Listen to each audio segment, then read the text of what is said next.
मैं डॉक्टर आजम बेग, राष्ट्रीय संयोजक, Akhil Bharatiya Congress committee minority department, प्रभारी उत्तर प्रदेश। 1992-93 में अलीगढ़ मुस्लिम यूनिवर्सिटी स्टूडेंट्स यूनियन में छात्र संघ का अध्यक्ष रहा हूं और उसके बाद से ही समाज सेवा, शिक्षा और राजनीति के क्षेत्र में पिछले 30 सालों से कार्य कर रहा हूं। इस बार उत्तर प्रदेश की माननीय प्रभारी महोदया श्रीमती प्रियंका गांधी जी ने हमें जिम्मेदारी दी है कि उत्तर प्रदेश की सभी विधानसभा क्षेत्रों में जहां जहां पर हम अपनी बात को पहुंचा सकते हैं, संविधान की बात कर सकते हैं, कांग्रेस की नीतियों की बात कर सकते हैं, कांग्रेस की योजनाओं को बता सकते हैं, वहां पहुंच करके हम इस बारे में बात कर रहे हैं। चौथे चरण तक जहां जहां चुनाव हुआ है, हम कई विधानसभाओं में जाकर के आए हैं। पिछले 2 महीने में लगभग 23 जिलों की 55 विधानसभाओं का भ्रमण मैं कर चुका हूं, वहां जा चुका हूं। आज सिद्धार्थनगर में हमारे अलीगढ़ मुस्लिम यूनिवर्सिटी के पुराने साथी और हमारे दोस्त, जिन्होंने अलीगढ़ मुस्लिम यूनिवर्सिटी से अपनी पूरी पढ़ाई की है, अरशद खुर्शीद साहब, जो कांग्रेस के प्रत्याशी हैं, उनके प्रचार प्रसार के लिए हम लोग यहाँ पर आए हैं और 3 दिन यहाँ 4 दिन रह करके कांग्रेस के बारे में जन जागरण को अपनी योजनाओं से, कांग्रेस की बातों से वाकिफ कराएंगे। हमारे साथ मुरादाबाद शहर के मुफ्ती और राष्ट्रीय उलमाए मजलिस उलमाए हिंद के सदर मोहतरम जनाब मुफ्ती अब्दुल मन्नान कलीमी साहब भी तशरीफ रखते हैं, जो आपसे अभी उलमा काउंसिल ने क्या, उलमाए हिंद ने क्या निर्णय लिया है, इस बाबत जानकारी देंगे। दिल्ली प्रदेश कांग्रेस कमेटी के प्रभारी जनाब अखलाक आजमी साहब भी आपके सामने हैं, जो हमारे साथ इस दौरे में आए हुए हैं। दरअसल जो चुनाव उत्तर प्रदेश में है, इसको लेकर के बड़ी भ्रांतियां फैलाई जा रही हैं लोगों के बीच। पिछले 32 सालों में भारतीय जनता पार्टी ने पिछले 5 साल में, उसके पहले अखिलेश यादव की समाजवादी पार्टी ने और उसके पहले बहुजन समाज पार्टी ने जिस तरीके से सियासत की है, क्षेत्रवाद की, समाजवाद की, और अपनी जात बिरादरी की अल्पसंख्या होने के नाते भी माइनॉरिटी के वोट लेकर के जिस तरीके से और आम जनता में भ्रम फैलाया है और राजनीति की है, उससे लोग नाखुश हैं। हमने सब जगह घूम करके देखा है कि लोगों को बीजेपी के नेताओं ने क्या क्या भुलावने लुभावने वादे किए थे, उनमें से कोई पूरा होता हुआ कहीं दिखता नहीं है। चंद एक मुद्दे जो बीजेपी के लोग गिनाते हैं, वो मैं भी आपको बताता हूं। किस तरीके से लोगों को भ्रमित किया जा रहा है, धर्म के नाम पर, जाति के नाम पर, समाज के नाम पर, और बयानबाजी करके, झूठी बयानबाजी करके लोगों को भ्रमित किया जा रहा है। आदरणीय सतीश द्विवेदी जी, जो यहाँ से भारतीय जनता पार्टी के प्रत्याशी हैं, शिक्षा मंत्री रहे हैं उत्तर प्रदेश के। बहुत अफसोस की बात है कि क्षेत्र को शून्य से शिखर की ओर ले जाने के लिए वादा किया था। मैं समझता हूं शिखर की ओर स्वयं तो चले गए हैं, क्षेत्र तो पहले भी शून्य था और आज भी शून्य नजर आता है। मैंने लोगों से मालूमात की है, न तो कोई स्कूल उन्होंने खोला है, न कोई कॉलेज उन्होंने खोला है, न कोई व्यवसायिक केंद्र उन्होंने खोला है, न कोई फैक्ट्री यहाँ पर लगाई है, न कोई चारे पानी के साधन किए हैं, न कोई फायर स्टेशन लोगों के बीच लेकर के आए हैं। ये किसान उत्पादित क्षेत्र, जहां से गेहूं और चावल की खेती बड़ी मात्रा में होती है, हम सड़कों से गुजर करके आए हैं। बहुत फर्टिलाइज्ड एरिया दिखता है, लेकिन हमें नहीं लगता कि इस क्षेत्र के लोग बड़ी संख्या में आज भी क्षेत्र से बाहर जाकर के रोजगार कमा रहे हैं। कोई मौका उनके पास क्षेत्र का नहीं है, कोई मौका उनके पास क्षेत्र में रोजगार का नहीं है, कोई बड़ी फैक्ट्री नहीं, कोई साधन संपन्न नहीं है। हमको ये बताया जाए कि आज जब आप वोट मांगने के लिए निकले हो, 5 साल का आपके पास कोई हिसाब है, या डरा धमका करके सिर्फ वोट लोगे? कोई कहता है कि हम चुनाव में अगर हमको किसी ने वोट नहीं दिया तो हम उनका डीएनए चेक कराएंगे। कोई कहता है कि जो उत्तर प्रदेश में बीजेपी को वोट नहीं देगा, उसको हम उत्तर प्रदेश के बाहर कर देंगे। कोई कहता है कि अगर आपको राष्ट्र हित में अपना काम करना है तो बीजेपी के साथ ही रहना है।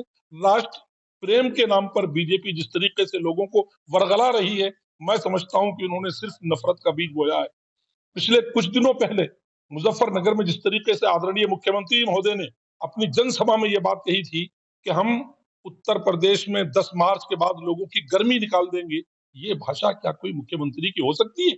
जिस तरीके से उन्होंने भाषा इस्तेमाल की, उससे ऐसा लगता है कि अभी भी इनका वही गुंडाराज चलेगा, वही गुंडाराज चल रहा है, जो पहले यादववाद की शक्ल में था, अब भारतीय राज की शक्ल में चल रहा है।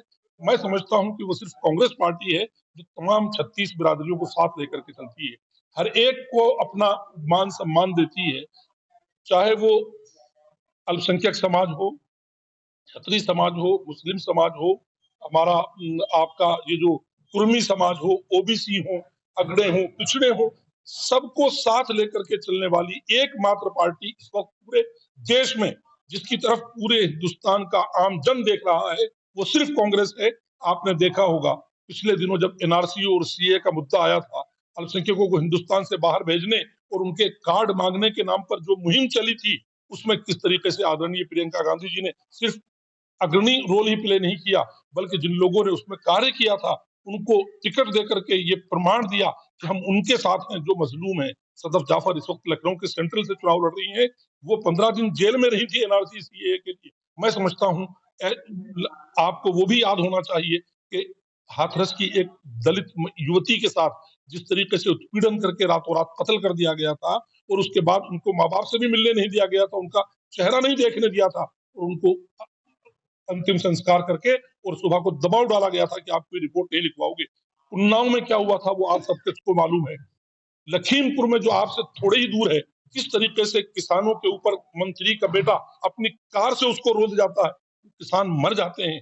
और आदरणीय प्रधानमंत्री महोदय पार्लियामेंट में खड़े होकर के 700 किसानों की शहादत पर हाथ जोड़कर माफी मांगते हैं, और उन तीनों काले कानूनों को वापस लेकर ये भविष्यवाणी करते हैं कि शायद हमसे कुछ गलती हो गई, हम किसान भाइयों को समझा नहीं पाए। आपकी योजनाएं किसानों को रोंदने वाली हैं, आपकी योजनाएं उन्नत किसान को, आपकी योजनाएं जो किसान अन्नदाता हैं, उनको रोंदने वाली है। मैं नहीं समझता कि अगर आप किसानों के साथ इंसाफ नहीं करोगे, रोजगारों के साथ, युवाओं के साथ इंसाफ नहीं करोगे, क्या रोजगार दे पाओगे? प्रधानमंत्री महोदय ने अनाउंसमेंट किया कि हम 2 करोड़ युवाओं को रोजगार देंगे। 7 साल हो गए, 14 करोड़ लोगों को अब तक रोजगार मिल जाना चाहिए था। क्या सिद्धार्थनगर जिले का कोई युवा ये कह सकता है कि हम रोजगार में हमारा कोई हिस्सा मिला? 15 लाख हर एक के खाते में पहुंचेगा, ये कह करके आपने सरकार चलाने की बात की। आज तक मैं नहीं समझता, कुछ पत्रकारों के हिस्से में शायद जरूर कुछ न कुछ पैसा आ गया हो, क्योंकि गोदी मीडिया के नाम पर पूरा देश आज मोदी मोदी चिल्ला रहा है। लेकिन हमारा मानना यह है कि शायद आम जनता के लिए वो भी एक छलावा ही रहा है। काला पैसा वापस लाने वाले थे, काले धन के नाम पर राजनीति हुई थी, कहीं किसी का कोई अता पता नहीं है। हम एक बात आज आपसे कहना चाहते हैं, कांग्रेस हिंदू मुस्लिम की राजनीति नहीं करती, कांग्रेस मुल्क की विकास की बात करती है। कांग्रेस ने अपनी प्रतिज्ञा व्यक्त की है।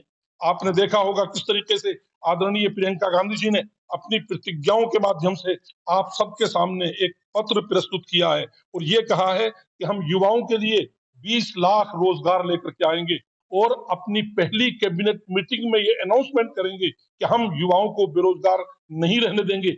आज भी हैरत की बात है, 36,000 थर्ड ग्रेड टीचर्स के पद खाली हैं, और माननीय मुख्यमंत्री महोदय योगी आदित्यनाथ जी कहते हैं कि हमारे पास काबिल युवा ही नहीं है जिनको हम रोजगार दे सकें। इतनी अफसोस की बात है उत्तर प्रदेश के युवाओं के लिए, इस तरीके का कलंक बन जाना मुख्यमंत्री का कि वो युवाओं की को बाकायदा उकसा रहे हैं इस बात के लिए कि आपके पास इस तरीके का की कोई डिग्री ही नहीं है कि हम आपको रोजगार दे सकें। आज भी तकरीबन 1 लाख से जायद जो गवर्नमेंट की भर्तियां हैं होनी बाकी हैं। 2-2.5 लाख हमारे जो पुलिस प्रशासन से लेकर के, टीचर्स से लेकर के, रेलवे से लेकर के कई सारी भर्तियों में लोगों को के पद बाकी हैं, उनमें रोजगार नहीं हो पा रहा है, युवा बेरोजगार घूम रहा है। आपने देखा किस तरीके से परम आदरणीय प्रियंका गांधी जी ने एक और बात बड़े उत्साह के साथ कही है। उन्होंने कहा है कि हम उन तमाम स्टूडेंट्स को जो प्रतियोगी परीक्षाओं के लिए बाहर जाएंगे, उनसे ट्रेन का और बस का किराया नहीं लेंगे। ये प्रतिज्ञा है कांग्रेस पार्टी की कि हम अपने युवाओं को, अपने नौजवानों को पढ़ने के अवसर प्राप्त देंगे, उनको रोजगार के अवसर देंगे। और एक और बड़ी बात आदरणीय प्रियंका गांधी जी ने कही है कि जो लोग सभी प्रतियोगी परीक्षाओं के लिए बाहर जाएंगे, उनको हम ट्रेन की और बसों की मुफ्त सुविधाएं देंगे। सभी प्रतियोगी जो परीक्षाएं होंगी, उनके फॉर्म का कोई शुल्क नहीं लेंगे। इनकी सरकारें हजारों लाखों रुपया रोजगार के नाम पर, उनकी परीक्षा शुल्क के नाम पर इकट्ठा कर लेती हैं। या तो वो परीक्षाएं कैंसिल हो जाती हैं, या कैंसिल होने के बाद कोर्ट में चली जाती हैं। परीक्षाओं को और रोजगार देने के अवसरों को भी इनकम में तो बदल दिया गया है। ऐसी सरकारों को लोग ला करके क्या करेंगे, ये समझ में नहीं आता। हम आपसे एक बात कहना चाहते हैं, सिद्धार्थ नगर की तमाम इन हमारी आम जनता से, जो हमारे प्रत्याशी हैं अरशद खुर्शीद साहब इटवा विधानसभा से, हम ये जानते हैं कि हमारा ये नौजवान, जो शिक्षित नौजवान है, जो एक समझदार नौजवान है, कांग्रेस के प्रति प्रत्याशी बनकर के हम आम जनता के सामने वोटों की अपील कर रहा है। हमारे इन बीजेपी के लोगों से मोह भंग हो चुका है। हिंदू, मुस्लिम, सिख, ईसाई, सबको इन्होंने एक तरफ से सिर्फ छलने का काम किया है, ठगने का काम किया है। विकास कहीं नजर नहीं आता है। जिस क्षेत्र में शिक्षा मंत्री ने कोई स्कूल न खोला हो, जिस क्षेत्र में शिक्षा मंत्री ने कोई कॉलेज न खोला हो, जिस क्षेत्र में शिक्षा मंत्री होते हुए 5 साल में कोई रोजगार के अवसर न दिए हों, युवाओं को समझना चाहिए, महिलाओं को समझना चाहिए। आदरणीय प्रियंका गांधी जी ने पहली बार अनाउंसमेंट किया कि हम उत्तर प्रदेश में 40% महिलाओं को टिकट देंगे। आपने देखा होगा 403 टिकटों में से 40% महिलाओं को टिकट देकर के अपनी प्रतिज्ञा को पूरा किया है आदरणीय प्रियंका गांधी जी ने। ये पहली बार ऐसा हुआ है जब महिला शक्ति के नाम पर प्रियंका गांधी जी ने एक अलग से वो अपना मैनिफेस्टो दिया है। युवाओं को रोजगार देने के नाम पर, शक्ति विधान के नाम पर एक अलग से अपना एक उन्होंने मैनिफेस्टो दिया है। मैं समझता हूं कांग्रेस सबकी पार्टी है, सबके लिए है और सबके साथ मिलकर के काम करती है। पिछले दिनों भी जब सड़क पर जरूरत थी किसानों को न्याय दिलाने की, महिलाओं को सम्मान दिलाने की और युवाओं को रोजगार दिलाने की, आदरणीय प्रियंका गांधी जी ने सड़क पर आकर के 3-3 दिन सीतापुर की जेल में रह करके हम न्याय दिलाने के लिए लड़ाई लड़ी है। कई कई दिन सड़कों पर पैदल चल करके राहुल गांधी जी ने, प्रियंका गांधी जी ने कार्य किया है। आज हम और सब मिलजुल करके प्रियंका गांधी जी के हाथों को मजबूत करें।